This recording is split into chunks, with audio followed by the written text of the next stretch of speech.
Ladies and gentlemen, welcome to MtG Traders. My name is Taryn, and this is Golgari Gift for Dominaria Standard.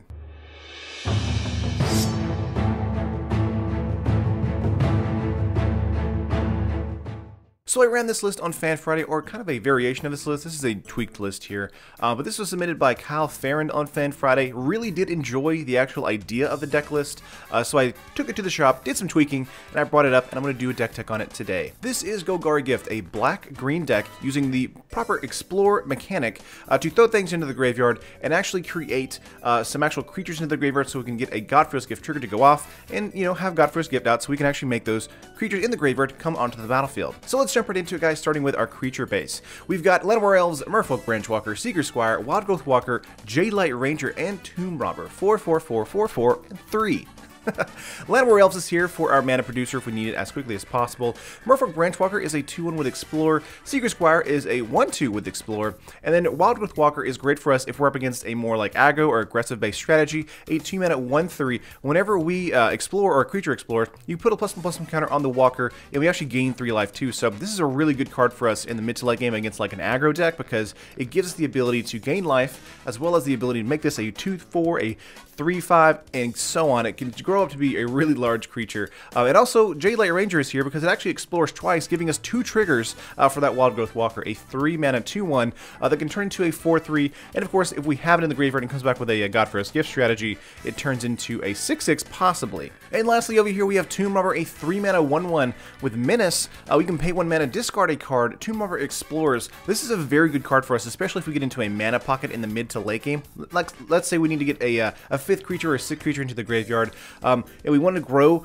Tomb Robber as well, turning into a 2-2, a 3-3, and so on. We can do that, but also if we get into a mana pocket, we can just keep drawing cards forever and ever until we get out of that mana pocket. So Tomb Robber is very useful for us, and it's also got Menace, so it can get around like multiple creatures or 1 creature on your opponent's side of the field. They have to double block it for it to actually be blocked. But yeah, that is 25 creatures in total. Let's move on to the bomb here in the deck list here. We have two, Verdurous Gearhulk. This is a 5-mana 4-4 artifact creature construct with trample. When it enters a battlefield, distribute 4+1/+1 counters among any number of target creatures you control. So again, we kind of have this weird counters theme thanks to the Explorer mechanic.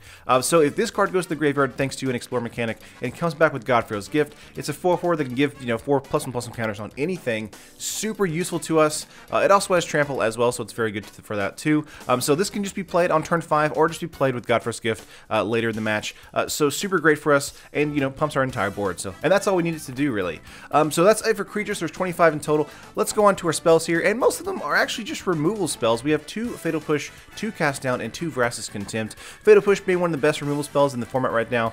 Just to, destroy target creature with converted mana cost 2 or less, and Revolt, destroy target creature with converted mana cost 4 or less if a opponent you controlled left the battlefield this turn. So if we have the god-pharaohs gift strategy going off, we sacrifice it to activate it this turn. Fatal Push goes off, which is very good for us. We also have Cast Down here. We didn't want to go with a full 4-up with Fatal Push.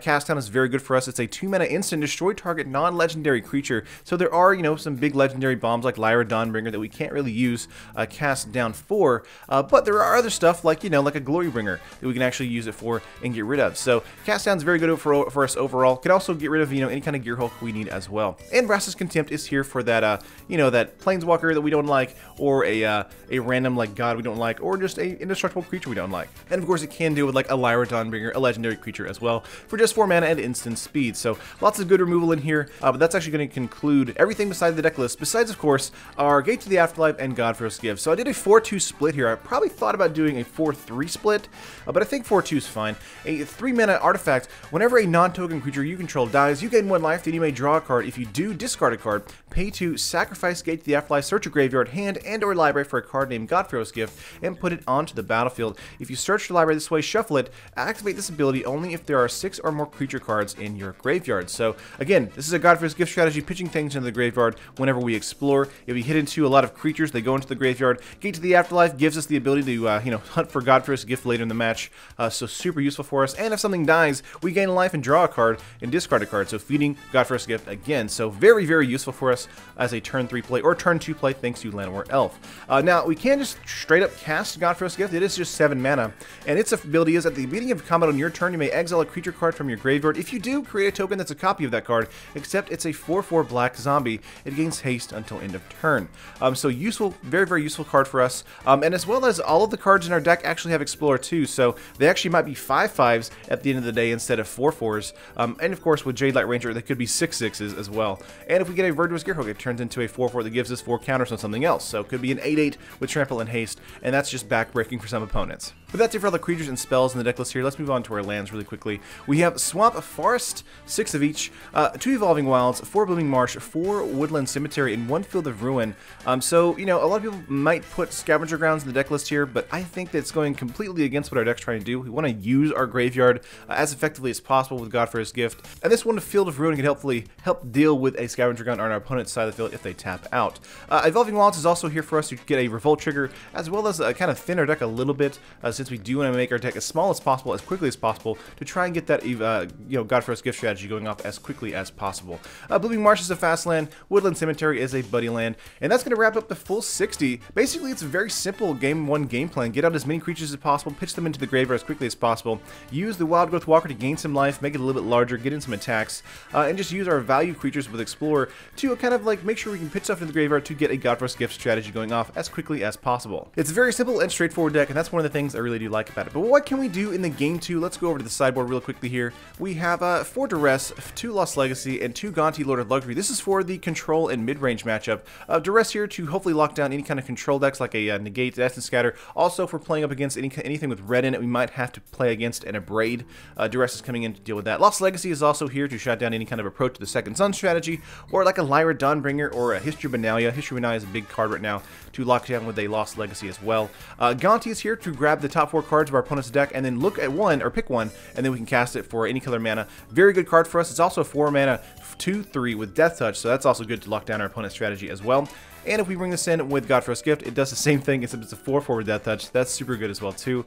I love Gonti. It's super annoying to play against if you're the opponent, but very, very good for us if your opponent does have some good spells in their deck. Like for example, White, like with Ixalan's Binding or Cast Out. And next up against the like kind of an aggro and more aggressive strategy, we have Deadeye Tracker, Naturalize, and Bontu's Last Reckoning, which I almost put into the main board here. It's a 3-mana sorcery. Destroy all creatures, lands you control, don't untap during your next untap step. So this is actually super cool for us if opponent is letting us play out a lot of creatures. We just Bontu's Last Reckoning and then turn on our Gate to the Afterlife to go grab God-pharaohs Gift immediately. I really like this ability. I think it's a very good ability, especially against the token-based matchups as well. So I thought of putting Golden Demise in here, but I think Bontu's Last Reckoning is just a nice sweet spot for us if we have enough mana to do this and do something else the following turn. We also have Naturalize in here for any kind of like red-black vehicles deck lists, as well as any kind of weird enchantment deck lists, or we just have this for any other kind of other God-pharaohs Gift deck lists to deal with it. 2-mana instant destroy target artifact or enchantment. Very simple and straightforward. Deadeye Tracker is also here because it also is an explorer creature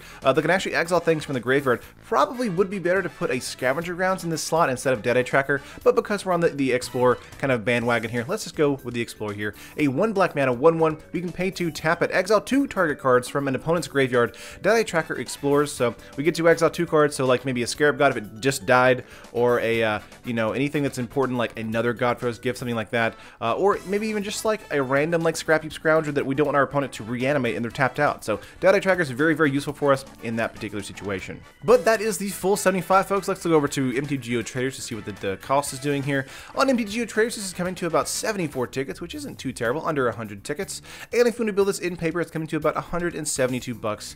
The biggest pieces of price as far as online would be Jade Light Ranger coming in around 20, Vraska's Contempt, and you have a little bit of Blooming Marsh right there. It's actually coming up in price too with Woodland Cemetery. Now in paper, everything kind of shifts a little bit. Jade Light Ranger is still quite a pretty penny now, jumping up to 48 bucks. Vraska's Contempt is another card that's very expensive in the deck list. Blooming Marsh, and then Woodland Cemetery is just under 20 bucks for a full playset. So I want to be very interested in how that Woodland Cemetery does grow in the future, but I do think that right now this deck list is not bad. But that is the full 75, folks. Please let me know what you think. Do you like it? Do you hate it? Do you have any suggestions for it? Please leave them in the comments down below for sure. Like it if you like it. Subscribe to the channel if you haven't already. And if you want to catch this on Twitch, make sure to subscribe to or follow my Twitch channel, twitch.tv/SuperHinoTama. I'll always have a link in the description pinned on the top comment. I stream every single weekday at 10 AM Central Standard Time. But I love you guys, and I'll see you in the next video. Peace.